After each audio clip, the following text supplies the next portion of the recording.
a long video. I am not looking my best today. Okay. Yes, I've been crying. I don't know if you can tell, but I'm gonna try not to cry. On this video, this is really, I'm trying to get the best lighting I can. Oh, okay. So, yeah.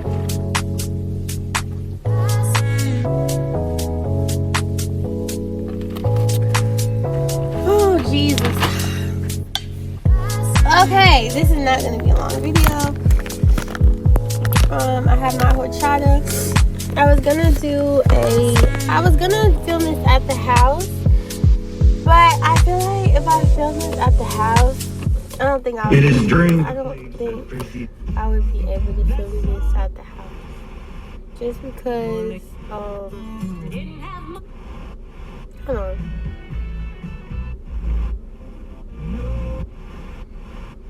Org from Doc. Curly hair. All your favorite. Seeking your face, and not only your hand.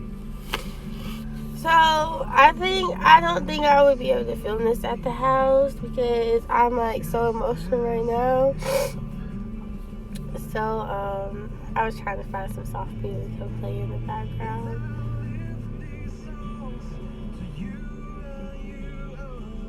I'm sorry.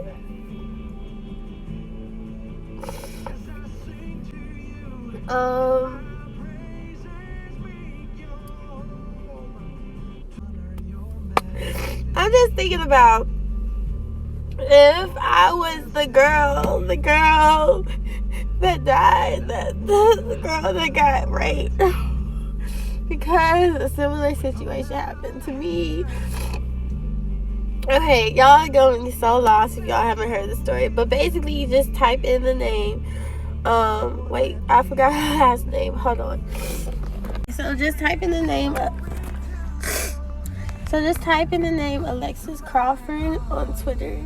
If you haven't heard, she was a student that went to school in the Arc in Atlanta.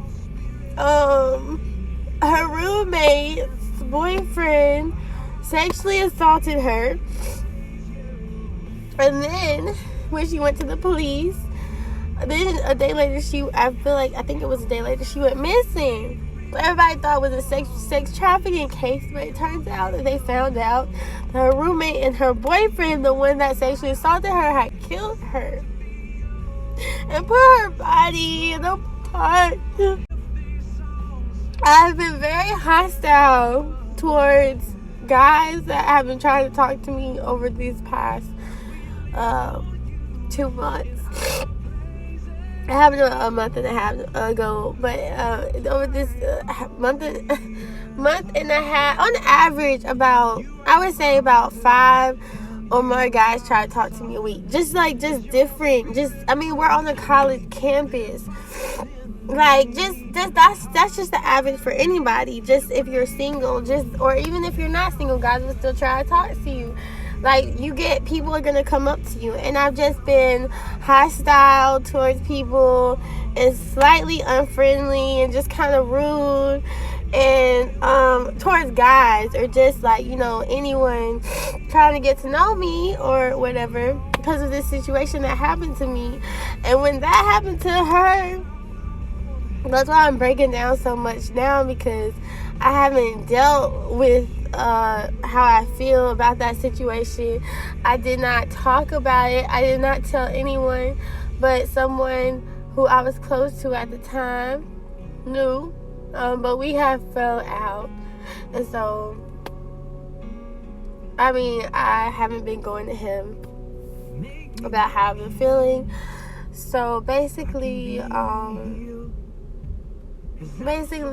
when that happened to her, all I can think about is how my dad, my mom would have been so confused. Lord, that had to be me.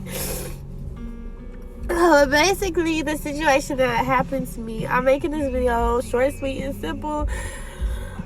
This is a video in tribute to Alexis Crawford. Anybody that's going through or has been sexually assaulted or anything close to sexual assault, there's nothing wrong with you, and definitely not everyone is your friend, because my friend in this situation did not want me to tell about what happened to me, because basically, long story short, she was talking to this guy in Atlanta. He's very popular. I'm not giving any names, because I'm not here to embarrass anybody or make anybody look bad. I just need to get this off of my chest. So basically, he's popular in Atlanta. So we went over his manager's house because she wanted to see him or whatever. So I was just chilling on the couch while they chilled and talked. Because I go to Atlanta a lot for dance and just different things. I even made a video about my favorite places in Atlanta. Like, I love Atlanta. Like, I feel like it's one of my homes. Like, I just feel peace there. So anyways, we went over his manager's house. He was there. They chilled. Then we were watching Transformers. I asked him to put on Transformers because I love Transformers. I was like, I'll just chill and watch TV while y'all talk. And granted, we had on like club clothes, because I do go out occasionally. But I made it very clear that I think I said I was celibate at the time, or I wasn't having sex. I made it clear, yeah, I did say that. And then I said, I don't be open and transparent with you guys because y'all are my family. My quote that I always say, I haven't been saying it on these last few videos because I haven't been talking, but before I forget, remember, stay you, stay uniquely you, stay true, and be original. Stay true, stay uniquely you, and be original. But basically, what I was saying was, I made it very clear in this situation that I was celibate. I did not want sex. The manager was coming on to me a little bit, like, before they went to the room, and I was like, no, I'm just gonna watch Transformers or whatever. So they went to the rec room, which, like, in myself, I was like, I didn't want her to leave me alone with him because I didn't trust him or know this man. This man was like probably almost twice my age, a little bit older than, maybe in his late 30s. I'm 22. So the guy, her and the guy were around the same age, but this is his manager. So anyways, they went in the back room. We were just chilling, watching TV, and then he kept touching me, and I was like, no, stop. Kept touching me. He was like, come on, come on. If you have ever been sexually assaulted or raped or anything, this might trigger you. So if you're not ready to watch this type of video, then click off now. Okay, but I'm just sharing my experience because after what happened to her, Alexis, I want to share my story, because I feel like if you don't stand for something, you fall for anything, and that should not have happened to her. So anyway, yeah, maybe my story can help someone.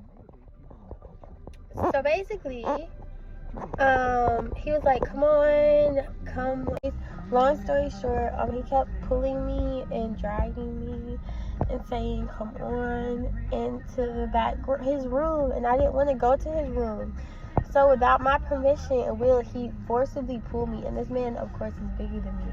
He pulled me off the couch, and I was saying no. I kept saying no. I don't understand how my friend didn't hear me, even in the back room. I was saying no pretty loud. I was like, no. So he pulled me into his room, and then after that, I was scared. I started to get scared. Like, how am I gonna get out of this situation? So I was like, I gotta use the bathroom. So I was like, I'm gonna go to the bathroom out here. He was like, no, you can just go to the bathroom. He had the bathroom in his room, his big ass bathroom. So I went in the bathroom. This man has money, obviously. I went in his big ass bathroom, I was like, think. So I texted my friend, and I was like, you need to call me and act like you need to tell me something. So my friend called me, and then I was on the phone, but it took him like a couple minutes to understand what I was saying. So I went back out so he wouldn't think I was doing anything. And while I was waiting for my friend to call me, he kept like trying to do stuff. And like when I got back out of the bathroom, he had taken off all of his clothes. And then he kept asking me for sex. And I was like, no, I'm celibate. I don't want to do that.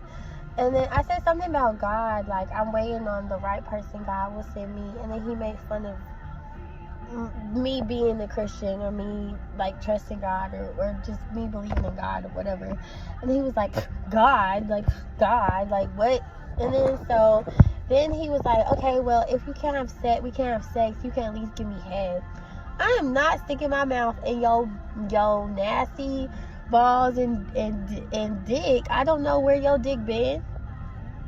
He had like shoved his dick in my face, and then he kept making me. So by this time, my friend called me, and I was on FaceTime. I was like, hey, I was acting like I didn't know why, like he called me.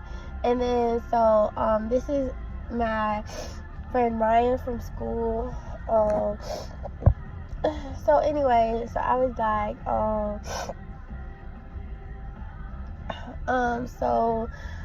so I was like, well, I was just talking normal or whatever, and my friend I told him to just start saying stuff. Like, when I texted him, I said just say stuff, like he wanted to tell me something. So he was talking, and while we were on the phone, this man was forcing my hand. This is his dick. He was forcing my hand. This is my hand. He was like forcing my hand up and down his dick. And I was like, I need to go out there and talk to Ryan. Like, and I kept trying to get away.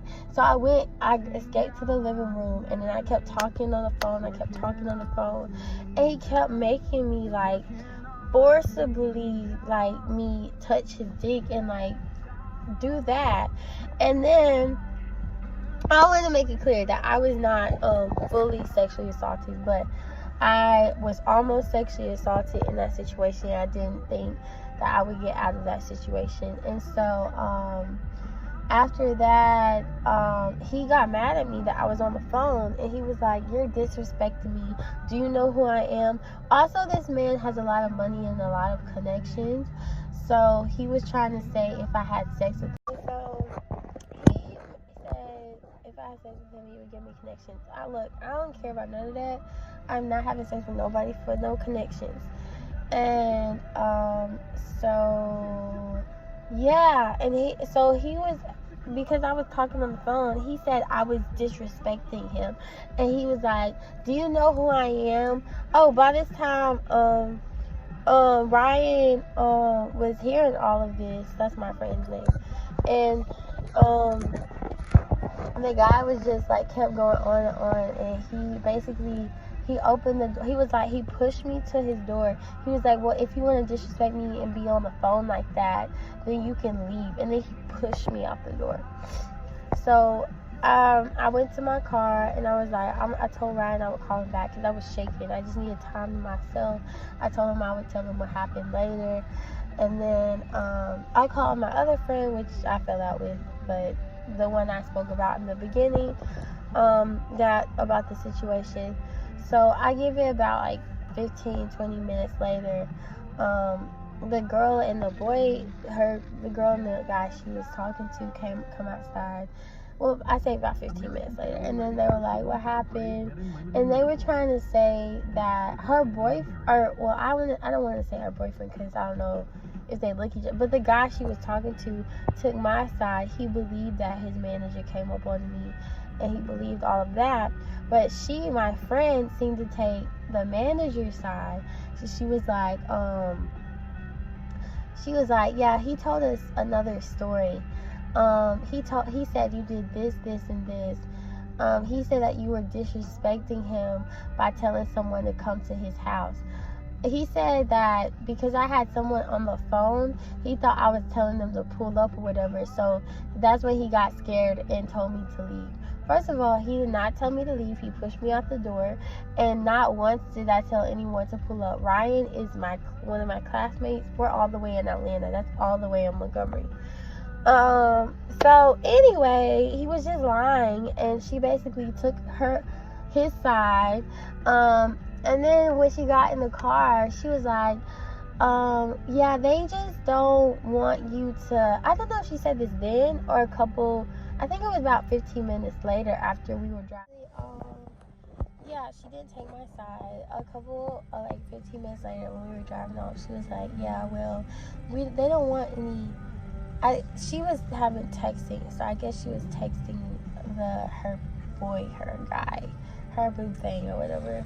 And then she was like, they don't want any bad publicity, or they just don't want anything to be shared about them that is,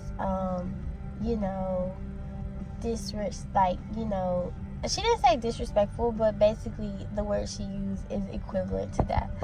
And she had left her charger in the house. Supposedly, she left her charger.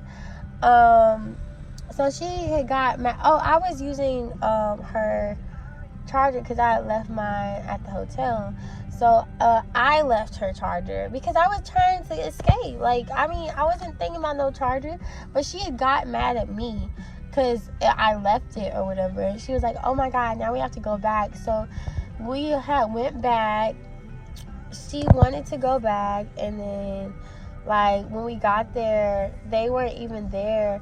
Her boo thing said he left it on the porch, but he must have not left the right one. I don't know. It was just a lot of mess. So yeah, they left. Why did they leave so soon after we left?